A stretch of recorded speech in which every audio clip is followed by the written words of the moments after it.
আমাকে বড় মিয়া করেছে কি আমি খাবার দিয়ে দিয়েছি কাটা খাবার দিয়েছি তুমি খাবার দেখাও দিতে আর ওই যে আমার সাথে যে মাছ দিল একটু একটু গেছে ওই দিন ধরে মাছ দিচ্ছি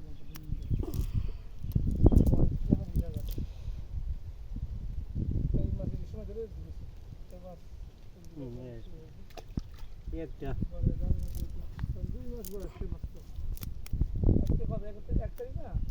28 তারিখ মাছ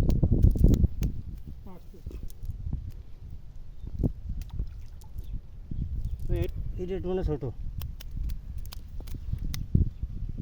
এই কি মাছ দিয়েছেন আপনি এই দিয়ে দিয়ে দিয়েছেন মই দিতে সেই মাছ যদি দেখেন মুশকিল পাবো তাই না আমি হ্যাঁ খুদা 10টা আচ্ছা ঠিক আছে বহুত বের হলে একটু পাড়ায় মাছ